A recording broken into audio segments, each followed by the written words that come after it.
Hola a todos, en este video vamos a abordar el tema que corresponde a la regla del divisor de corriente. Esta regla del divisor de corriente es una herramienta también, así como lo es la regla del divisor de voltaje, para facilitar en muchas ocasiones el análisis de los circuitos. Recuerden que son herramientas útiles que no sustituyen a los métodos de malleo de nodos, pero que ayudan mucho a resolver a veces circuitos en los que tenemos ciertos valores de voltaje o corriente y podemos aplicar las ecuaciones de manera directa.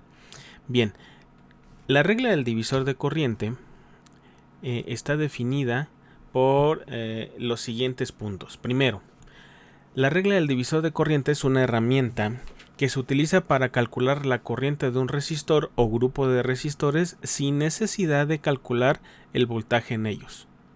Recordando un poco el divisor de voltaje lo que hacía era calcular el voltaje sin conocer la corriente. En este caso, en el divisor de corriente o en la regla del divisor de corriente, lo que se hace es conocer la corriente pero sin necesidad de calcular el voltaje. De hecho, recuerden que si se utiliza la ley de Ohm, para calcular voltaje necesito corriente y para calcular corriente necesito el voltaje. Entonces, este par de herramientas, tanto el divisor de voltaje como el divisor de corriente, me ayudan a no tener que calcular uno de los parámetros de la ley de Ohm. Ahora bien, para poder aplicar este divisor de corriente o esta regla, se deben cumplir dos condiciones en particular. La primera es que los resistores deben estar en paralelo. Pueden ser dos resistores, como la quieran llamar, o puede ser un conjunto de n resistencias que estén en paralelo. Y además, se debe conocer la corriente entrante al nodo. Como estamos hablando de elementos en paralelo, pues bueno, tendríamos solamente un nodo con una corriente entrante y todas las demás resistencias repartiéndose la corriente de manera proporcional a la resistencia que se tenga en cada una de las ramas. Ahora bien, desde el punto de vista formal, la regla del divisor de corriente establece que la corriente a través de cualquier rama paralela es igual al producto de la resistencia total de las ramas paralelas y la corriente de entrada dividida entre la resistencia de la rama a través de la cual la corriente va a ser determinada. A lo mejor estas definiciones resultan a veces confusas, pero si ya lo vemos en la ecuación, creo yo que es relativamente sencilla esta regla. Si yo quiero conocer la corriente de una resistencia en particular, necesito conocer primeramente la resistencia total de los elementos que están en paralelo, multiplicarlo por la corriente total que está entrando en el nodo y dividirlo entre el valor de la resistencia de la cual yo quiero conocer su corriente. Si lo vemos en ejemplos, va a ser un poquito más sencillo. Sin embargo, antes de sí les tengo que mencionar que vamos a decir que hay dos versiones, una versión larga y una versión corta. Normalmente el divisor de corriente se aplica para dos resistencias nada más, y si tenemos dos resistencias, bueno, la ecuación que tenemos acá en esta parte superior se reduce a estas dos ecuaciones. Es una especie de aplicación. Aparentemente no se parecen. Sin embargo, estas dos ecuaciones que tengo señalando en este momento se derivan de esta ecuación general. Bien, entonces, si tengo dos resistencias, por ejemplo, si yo quiero conocer la corriente de la resistencia 1, entonces voy a hacer como una especie de divisor de voltaje. No sé si recuerdan que en el divisor de voltaje es la resistencia donde yo quiero calcular el voltaje multiplicado por el voltaje entre la suma de las resistencias. Para el caso del divisor de corriente, si se fijan ahora, si yo quiero conocer la corriente en R1, voy a utilizar el valor de la resistencia R2, es decir, la resistencia de al lado. La multiplico por la corriente entrante al nodo y ese producto lo voy a dividir entre la suma de las dos resistencias, R1 y R2. Para el caso de R2, Ahora voy a utilizar la resistencia R1, que sería la resistencia de al lado con respecto a R2. La multiplico por la corriente total y la divido entre la resistencia R1 y R2. Bueno, por ahí debe haber en algunos libros las ecuaciones que corresponden a 3 resistencias, pero se complican más las operaciones aritméticas, por lo tanto ya deja de ser ya deja de ser fácil para hacer el cálculo, es decir, ya no es tan práctico. Sin embargo, si se requiere calcular la corriente de una rama en particular que esté en paralelo, podemos utilizar la ecuación general, la cual dice que la corriente de una resistencia cualquiera de estas que estén en paralelo va a ser igual a la resistencia total, que esto sería no un inconveniente, pero un paso adicional si lo comparáramos con su versión de divisor de voltaje. Aquí tendremos que calcular la resistencia total a fuerza, es decir, tendremos que calcular el valor de la resistencia total en paralelo de las n resistencias que tenemos aquí, multiplicarlo por la corriente total y ese producto dividirlo entre el valor de la resistencia donde yo quiero encontrar la corriente. Vamos a ver dos ejemplos, uno donde se aplica esta ecuación, la general, y otra donde se aplican ecuaciones resumidas de la ecuación general. Vamos en un primer ejemplo, un circuito bastante sencillo, una fuente de corriente en paralelo con un par de resistencias. Tendremos que calcular primero, si es que lo vamos a hacer mediante la ley de Ohm, como lo pide en este primer ejemplo, la resistencia total va a ser el inverso de la suma de los inversos. Esa es la ecuación general. Muchas de las veces cuando tenemos dos resistencias, bueno, pues se utiliza la ecuación fácil, ¿no? La ecuación para calcular el paralelo de dos resistencias. Pero desde mi punto de vista, muchas veces resulta más útil utilizar la ecuación general para calcular las resistencias en paralelo. Al hacer las operaciones correspondientes, obtenemos que la resistencia total de este circuito sería de 687.5 ohms. Con ello ya puedo calcular el voltaje. ¿Por qué necesito conocer el voltaje? Bueno, pues porque a pesar de que conozco la corriente que está en esta parte, para calcular la corriente en cada elemento necesito conocer forzosamente su voltaje. Entonces, si ya tengo la resistencia total y tengo la resistencia total, ya puedo calcular el voltaje porque ya conozco la corriente total que está entrando al circuito. El voltaje total entonces va a ser de 343.75 volts, ¿sí?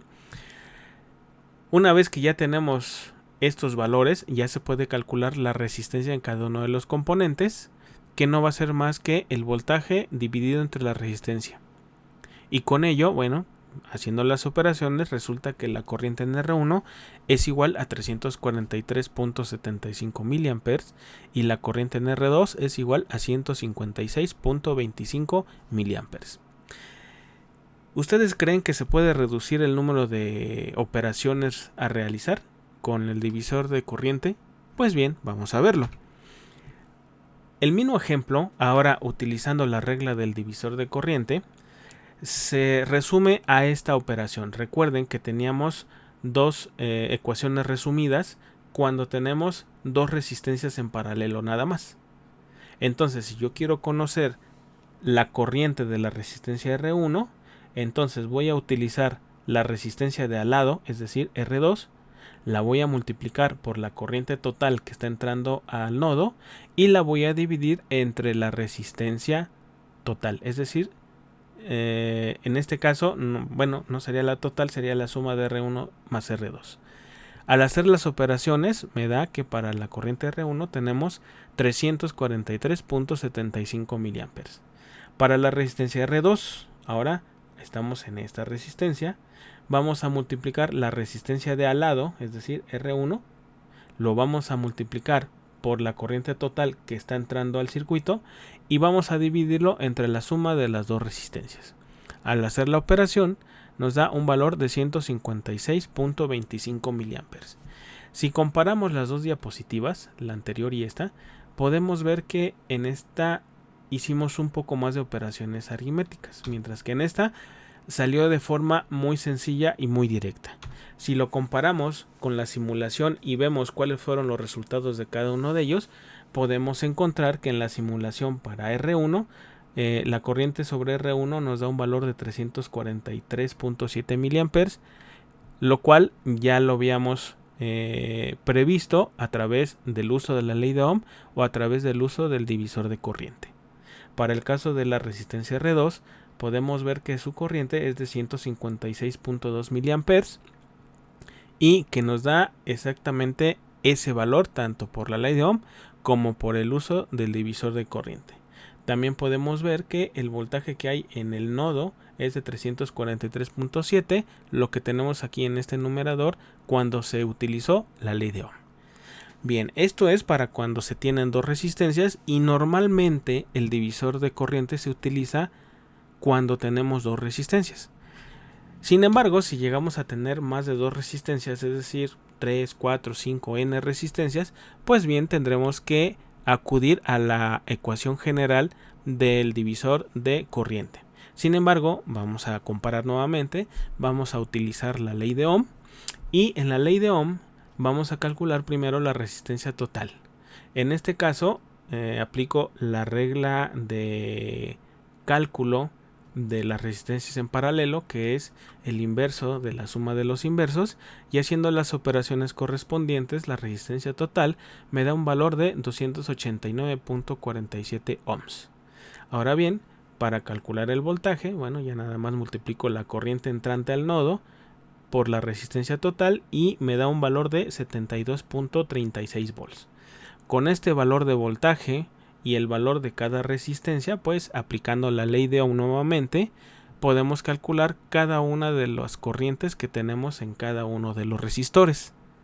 La corriente en R1 me va a dar 72.36 miliamperes después de hacer esta operación. Para el caso de R2 va a dar un valor de 32.89 miliamperes para esta operación, y el valor de la corriente en R3 va a dar 144.72 miliamperes después de haber realizado esta operación. Nuevamente la pregunta sería, ¿será que si utilizamos el divisor de corriente hacemos menos operaciones? Pues bien, vamos a ver qué sucede. Para el caso de utilizar la regla del divisor de corriente, recuerden que sí necesito conocer la resistencia total. Por lo tanto, pues tendría que hacer el inverso de la suma de los inversos, que ya lo hicimos cuando se utilizó solamente la ley de Ohm. Para este caso sería 289.47 ohms. La ecuación general, recuerden, es esta y vamos a aplicarla como tal. Es decir, si yo quiero conocer la corriente en R1, voy a utilizar la corriente total, que es esta. Voy a utilizar un lapicito. A ver.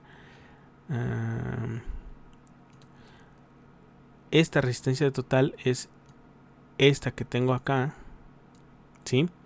Multiplicado por la corriente total, que es la que está circulando por este punto, que sería esta corriente que tengo acá, 250 miliamperes, y lo voy a dividir entre el valor de la resistencia R1. ¿Cuánto vale R1? Pues muy fácil, ¿no? 1 kilo ohm.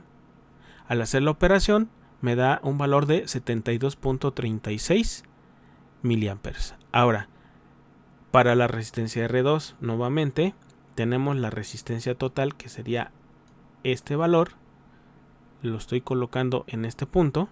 Lo multiplico por la corriente que está entrando en el circuito, que sería 250 miliamperes, y lo divido entre el valor de la resistencia R2, que es de 2.2 kilo ohms, que sería este valor, y al hacer la operación me da un valor de 32.89 miliamperes. Ahora ya para la última, pues simplemente vamos a hacer exactamente lo mismo que con las dos resistencias anteriores. Aquí tengo el valor de la resistencia total, la multiplico por la corriente total y la divido entre el valor de la resistencia R3, que en este caso va a ser de 0.5 kilo ohms, o si lo quieren ver de otra manera, es de 500 ohms.